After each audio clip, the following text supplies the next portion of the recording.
Be attached to your wife, be attached to your husband more than to your relatives. आपकी पत्नी से जुड़े रहें, आपकी पत्नी से जुड़े रहें अपने रिश्तेदारों से बढ़कर। By all means, care for them, help them.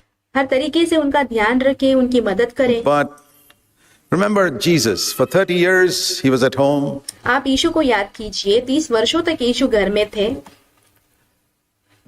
And one day he left home. It was like getting married to his father now. एक दिन वो घर छोड़ देते हैं, ऐसा ही जैसे कि उनका विवाह जो है पिता के साथ हो रहा हो।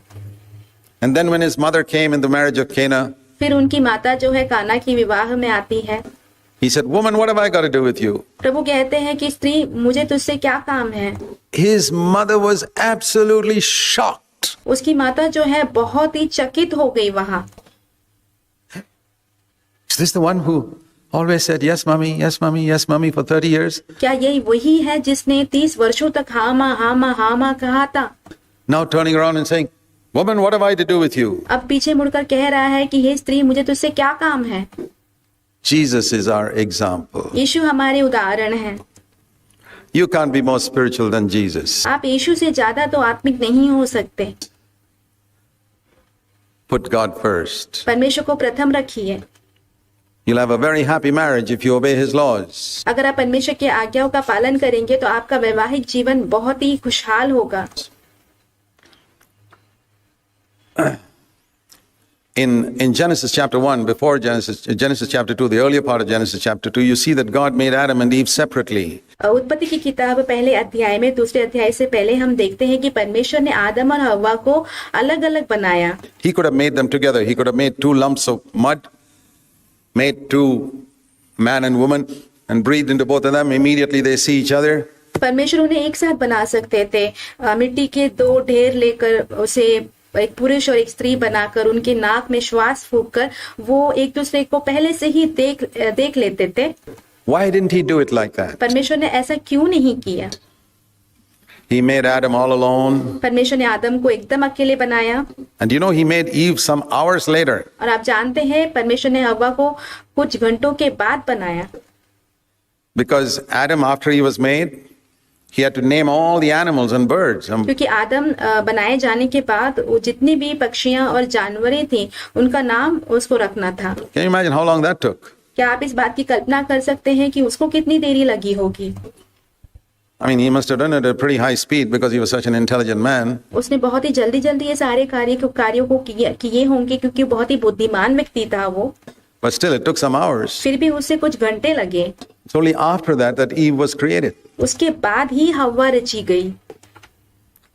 So during those hours when Adam was alone without a wife, who did he have? और उस अकेले के समय में जहाँ पे आदम अकेला था, उसके पास पत्नी नहीं थी, तब उसके साथ कौन था? Holy God. सिर्फ परमेश्वर। And God was trying to tell Adam, you know, your number one necessity in life is me. और परमेश्वर आदम को ये कहने की कोशिश कर रहे थे कि क्या तुम जानते हो तुम्हारे जीवन की सबसे पहली और सबसे महत्वपूर्ण जरूरत मैं ही हूँ। I'm your number one necessity. मैं तुम्हारी सबसे पहली जरूरत हूँ। Never forget that. उसे कभी मत भूलना। And value me more than your wife. And that's important. और अपनी पत्नी से ज्यादा मेरा मूल्य रखना वो ज्यादा महत्वपूर्ण है। And then some hours later he made Eve. यहाँ पे कुछ घंटों के बाद परमेश्वर ने हव्वा को बनाया।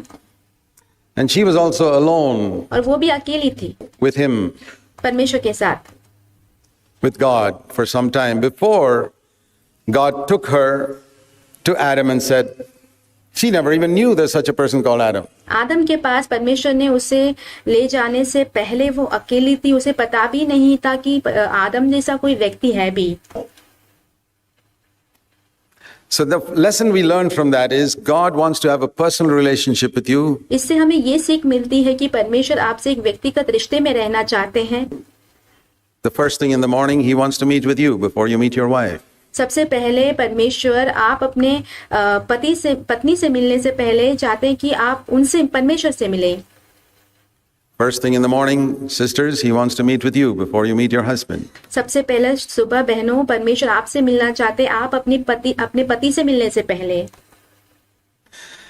not just as in terms of time, but in terms of priority is more important. सिर्फ समय के रूप में नहीं, परंतु धार्मिकताओं के प्राथमिकताओं के विषय में भी वो ज्यादा महत्वपूर्ण है। That in my priority, God is first, मेरी प्राथमिकता में परमेश्वर प्रथम है, then my husband, then my wife, फिर मेरा पति, फिर मेरी पत्नी, then parents, फिर माता पिता, relatives फिर रिश्तेदार। after that. So it's all a question of priority. ये सारी जो बातें हैं वो प्राथमिकताओं के ऊपर है।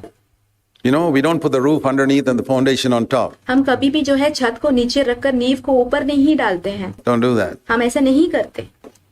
It'll be an upside down house, and एक उल्टा पुल्टा घर बन जाएगा फिर वो। many homes are upside down बहुत सारे घर जो है उल्टे पुल्टे ही हैं, because God is not on top. क्योंकि परमेश्वर वहाँ पे ऊपर के स्थान पे नहीं है। God is in some corner. परमेश्वर कोई कोने में है, Parents are on top. माता पिता सबसे ऊपर होते हैं, In between are the husband and wife. और बीच में पति और पत्नी होती हैं। It's all upside down in our homes, in हमारे घरों में सब कुछ उल्टा पुल्टा है, many homes. बहुत सारे घरों में। But then you'll have an upside down फिर relationship. आपका जो रिश्ता है वो भी उल्टा पुल्टा ही, उल्टा सीधा ही होगा।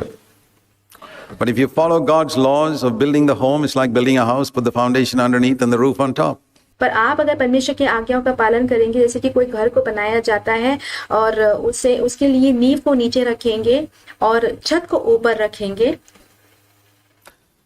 So put priorities, put that which is most important. इसलिए जो प्राथमिकताएं हैं, जो सबसे महत्वपूर्ण चीज है, उसे पहले रखिए। And you have to leave before you can cleave. और पहले आपको छोड़ देना होगा जुड़ने से पहले। And if the leaving of parents is improper, अगर माता पिता को छोड़ देने की बात सही रूप में नहीं होती है, the cleaving will also be improper. फिर जो जुड़ना होता है वो भी सही नहीं होगा। Remember that. इसे याद रखिए। If you have made a mistake in the past, now is the time to rectify it. अगर आपने पूर्व काल में गलती की है तो ये समय है कि आप उसे सुधारें। It's not too late. बहुत देरी नहीं हुई है। You can start now and say, well, I want Jesus to be between me and my husband, me and my wife. आप अभी से शुरुआत कर सकते हैं और कह सकते हैं कि मैं चाहता हूँ कि प्रभु यीशु जो है मेरे और मेरे पत्नी के बीच में हो, मेरे और मेरे पति के बीच में हो अब से। And I want to have a very happy relationship. और मैं बहुत ही एक खुशहाल रिश्ते में रहना चाहता हूँ। I also want to say this now. I want to say something about the leadership of the head. मैं अब जो है एक और बात कहना चाहता हूँ नेतृत्व के विषय में, सिर के विषय में। The husband is the head of the wife. पति जो है पत्नी का सिर है, We need to understand how that is. और हमें ये समझना होगा कि वो कैसे है।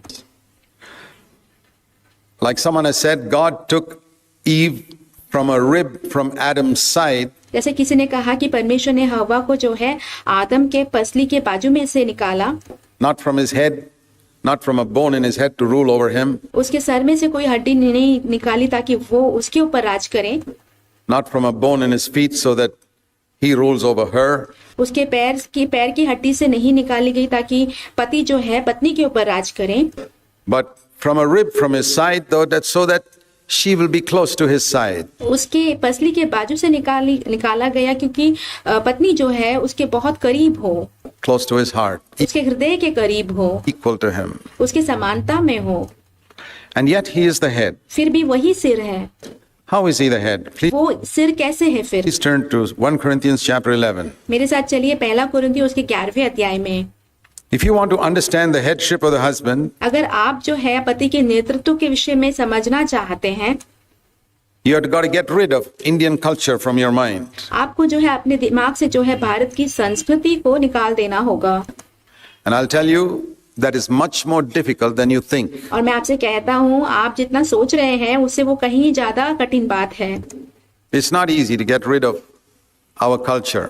ये इतना आसान नहीं है कि हम अपनी संस्कृति को अपने दिमाग से निकाल दें। We have a lot of influence of our culture in our thinking. हमारे सोच में हमारी संस्कृति का बहुत ज्यादा प्रभाव है।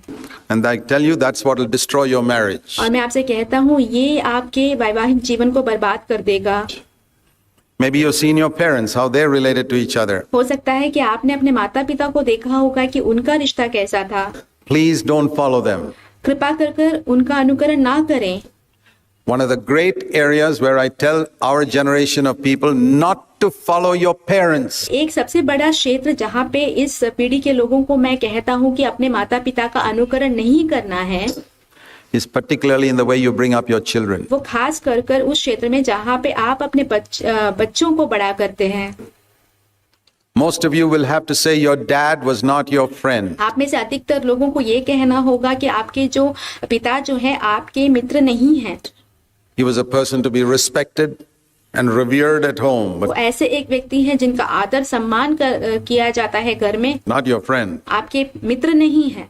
Not one with whom you could joke and laugh and with whom you could talk about sexual matters and all that. जिसके साथ आप हंसी मजाक कर सकते हैं, जिनके साथ आप लैंगिकता के विषय में भी बातें बांट सकते How many हैं। of you can say you talk to your dad about sexual matters? आप में से कितने लोग कह सकते हैं कि आप अपने पिता से जो है लैंगिकता के विषय में भी बात कर सकते हैं, And laughed and joked with them. उनके साथ हंसी मजाक भी कर सकते हैं। Maybe laughed and joked with some of your dads, but sexual matters, you don't talk to them. हो सकता है कि आप में से कुछ लोग जो है अपने पिता से हंसी मजाक तो कर पाते होंगे, पर लैंगिकता के विषय में तो बात नहीं कर पाते होंगे। To whom do you talk about sexual matters? To your dirty friends in college? फिर आप उन लैंगिकता के विषय में बातों को किसके साथ बांटते हैं? वो आपके जो कॉलेज के जो गंदे दोस्त होते हैं उनके साथ। Don't continue that into the next generation. अगली पीढ़ी में इस बात को जारी मत रखिए। Parents must be friends to their children. If your children have sexual problems, they should talk to you. माता पिता को अपने बच्चों के मित्र बनने चाहिए। अगर उनको लैंगिकता के विषय में कोई समस्या हो रही है तो वो आकर आपसे बात करें। That's how God intended it. परमेश्वर ने इसे ऐसे ठहराया है। That's one example of culture. ये संस्कृति का एक उदाहरण है। We have a culture which has not taught us how father and son should be. हमारी एक ऐसी संस्कृति है जिसने हमें ये सिखाया नहीं है कि एक पिता और बेटे को कैसे रहना चाहिए। Fathers don't put their arms around their son पिता अपने बेटे के कंधों पर हाथ नहीं रखते हैं।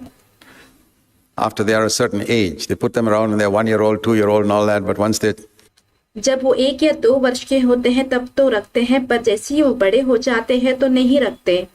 I'll put my arms around my son even if they're 60 years old. मैं अपने बेटों के कंधों पर हाथ तब भी रखूंगा जब वो 60 वर्ष के हो जाएंगे।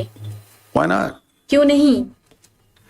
I'm not an Indian, I'll tell you that. मैं एक भारतीय नहीं हूँ, मैं आपसे कहता हूँ। I'm an Indian second, I'm a Christian first. मैं एक भारतीय बाद में हूँ, पहला मैं एक मसीही हूँ। I'll get rid of, I'm not Western, no. मैं एक पश्चिमी नहीं हूँ। No. I'm an Indian, but I'm an Indian second. मैं एक भारतीय हूँ, पर एक भारतीय बाद में हूँ। I'm a Christian first. मैं पहला एक मसीही हूँ। And I've got rid of everything in my culture which is contrary to scripture. और मैंने अब मेरे जीवन से जितनी भी बातें परमेश्वर के वचन के विरोध में थी, संस्कृति के जितनी भी बातें हैं, सब कुछ मैंने छोड़ दी है। And that's why my personal life is happy, my ministry is happy, my home is happy. इसलिए मेरा व्यक्तिगत जीवन खुश है, मेरा सेवकाई का जीवन खुश है, मेरा जो परिवार है वो खुश है। I'm happy with my children are happy with me because I got rid of everything that's contrary to God's word. मेरे बच्चे मुझसे खुश हैं, मैं अपने बच्चों से खुश हूँ, क्योंकि जितनी भी बातें परमेश्वर के वचन के विरोध में आ रही थी, सारी बातों को मैंने छोड़ दिए हैं। I believe there are many of you who are not willing to give up your cultural attitudes. मैं विश्वास रखता हूँ कि आप में से बहुत सारे ऐसे लोग हैं जो आपके सांस्कृतिक मनोभाव को छोड़ना नहीं चाहते हैं। You want to please your relative, please your parents. आप अपने माता पिता को खुश करना चाहते हैं, अपने रिश्तेदारों को खुश करना चाहते हैं। Brother, forget about being a Christian then. तो फिर भाई आप एक मसीही बनना भूल जाइए। Jesus said, if you want to follow me, you got to hate father, mother, brother, sister, and all those things. Forget it. यीशु ने कहा, यदि तुम मेरा पीछा करना चाहो तो अपने माता पिता भाई बहन सारी बातों से घृणा रखनी होगी, बाकी सारी चीजों को भूल जाना होगा।